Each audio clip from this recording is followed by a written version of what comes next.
بسم اللہ الرحمن الرحیم۔ عقائد اسلام میں سے ایک عقیدہ حقیقت معجزہ ہے۔ معجزہ چونکہ اللہ تعالیٰ کا فعل ہے جو نبی کے ہاتھ پر ظاہر ہوتا ہے اور اس میں نبی کے اختیار کو دخل نہیں ہوتا، اس لیے معجزے کو شرک کہہ کر معجزے کا انکار کرنا یا معجزے سے دھوکہ کھا کر انبیاء علیہم السلام کے لیے مختار کل اور قادر مطلق ہونے کا عقیدہ رکھنا دونوں غلط ہیں۔ اللہ تعالیٰ نے حضرات انبیاء علیہم السلام کو مختلف معجزات عطا فرمائے۔ معجزات نبوت اور رسالت کے دلائل اور نشانات ہیں تاکہ لوگ نبوت پر یقین کریں، یعنی کہ ان نشانات کو، ان دلائل کو دیکھ کر حضرات انبیاء علیہم السلام کو نبی اور رسول تسلیم کر لیں۔ جیسے اللہ تعالیٰ نے حضرت ابراہیم علیہ السلام کے لیے آگ کو ٹھنڈا کر دیا، حضرت موسیٰ علیہ السلام کے پاس جو عصا تھا وہ اژدہا اور سانپ بن جایا کرتا تھا، حضرت عیسیٰ علیہ السلام اللہ کے حکم سے مردوں کو زندہ کر دیا کرتے تھے، نبی پاک صلی اللہ علیہ وسلم کے بہت سارے معجزات، جیسے اللہ تعالیٰ کی ذات نے معراج کا سفر کروایا، چاند کو 2 ٹکڑے کر دیا، یہ سب کے سب حضرات انبیاء علیہم السلام کے معجزات تھے۔ ان سے عام بندہ عاجز تھا، یعنی کہ معجزہ عام لوگ نہیں کر سکتے، ہوتا ہوا نبی سے نظر آتا ہے لیکن کرنے والی اللہ کی ذات ہوتی ہے۔ بعض لوگ جو ہے اس کو معجزے کو دیکھ کر شرک کہنا شروع کر دیتے ہیں کہ جی ایسے کیسے نبی کر سکتا ہے۔ اگر حقیقت سامنے ہو کہ جب کرتا ہی اللہ ہے تو پھر اس میں شرک والی بات کوئی نہیں۔ حضرات انبیاء علیہم السلام تو اللہ کے حکم سے بس ایسا کرتے ہیں، کرنے والی اللہ کی ذات ہوتی ہے۔ اس لیے شرک اس کو سمجھنا، یعنی کہ حضرات انبیاء علیہم السلام کو مختار کل کہہ دینا، اللہ کے برابر قرار دے دینا، یہ بھی غلط ہے، اور معجزات کا انکار کر دینا یہ بھی 100% غلط ہے۔ بس یہی سمجھنا چاہیے کہ اللہ تعالیٰ کی ذات گرامی نے حضرات انبیاء علیہم السلام کو یہ معجزات عطا فرمائے ہیں جو نبوت اور رسالت کے دلائل ہیں، تاکہ لوگ ان نشانات اور دلائل کو دیکھ کر ان انبیاء علیہم السلام پر ایمان لے آئیں۔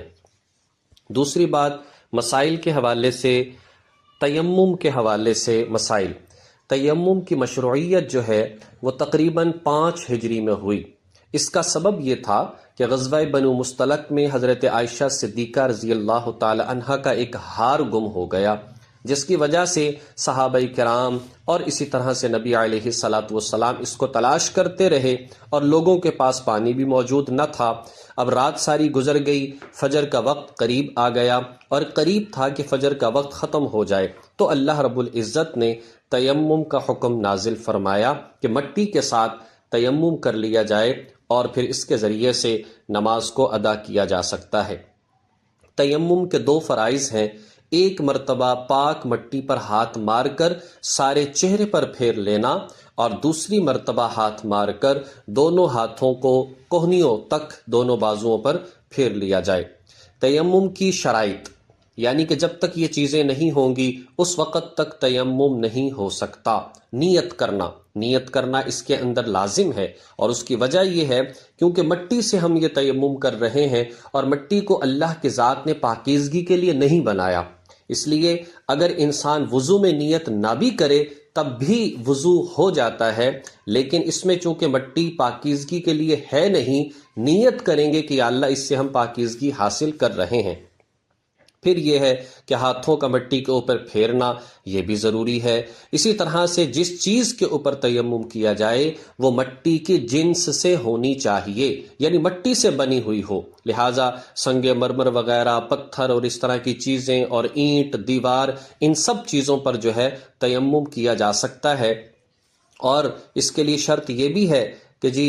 یا تو پانی وہاں پر موجود نہ ہو، تقریباً چاروں طرف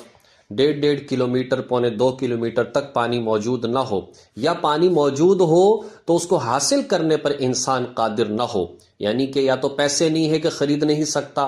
اور یا پھر جیسے کنواں وغیرہ ہے نکالنے کے لیے کوئی آلہ موجود نہیں ہے، یا پھر پانی موجود تو ہے لیکن انسان استعمال کرنے پر قادر نہیں، یعنی کوئی مرض کوئی بیماری ایسی ہے کہ اس پانی کو استعمال کرتے ہیں تو مرض بڑھ جاتا ہے یا بندہ مر جائے گا، تو پھر تیمم کیا جا سکتا ہے۔ سب سے پہلے طریقہ اس کا یہ ہے کہ شروع میں بسم اللہ پڑھ لی جائے اور اس کے بعد جو ہے مٹی پر ضرب لگائی جائے، اور اسی طرح سے دونوں ہاتھ جو ہے مٹی پر رکھ کر پھر آگے جو ہے اس کو کھینچنا چاہیے، پھر دونوں کو جھاڑ لیا جائے، یعنی آپس میں جو ہے اس طرح سے ملا تو نہ جائے لیکن دونوں انگوٹھوں کو اس طرح کے مار کر اس کو جھاڑ لیا جائے، اور پھر اس کے بعد جو ہے اس کو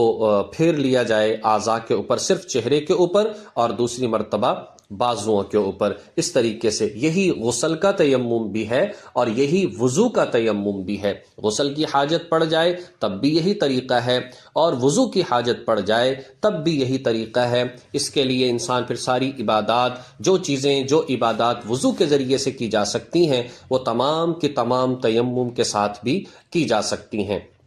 البتہ ایک بات ہے،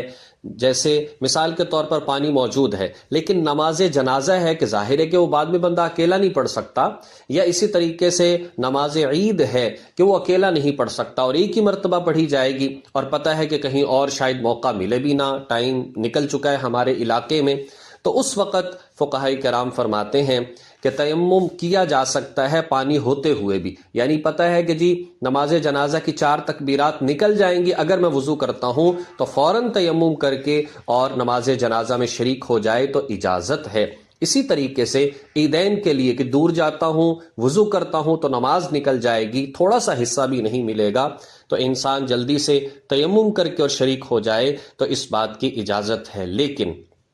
اس تیمم کے ذریعے سے بعد میں فرض نماز کو نہیں پڑھ سکتا یا قرآن پاک کو ہاتھ نہیں لگا سکتا، اس لیے کہ پانی تو موجود ہے، یہ تو عجلت کی وجہ سے ایسا کیا کہ ورنہ یہ اعمال رہ جائیں گے۔ تو اس طریقے کے ساتھ گویا کہ خلاصہ یہ نکل آیا، تیمم کا مسنون طریقہ یہ ہے کہ سب سے پہلے تیمم کی نیت کی جائے، پھر دونوں ہاتھوں کو زمین پر ایک مرتبہ مار کر جھاڑ لیا جائے، اس سے دونوں ہاتھوں اور چہروں اس کا جو ہے مسح کر لیا جائے کہ کوئی جگہ جو ہے وہ خالی نہ رہے، اور اس کے بعد پھر جو ہے انگلیوں کا خلال بھی کر لیا جائے کہ کوئی جگہ تاکہ باقی نہ رہے۔ اس انداز سے تیمم جو ہے وہ کیا جاتا ہے۔ اور آخری بات یہ ہے، اللہ تبارک و تعالیٰ نے امت محمدیہ کی یہ فضیلت تھی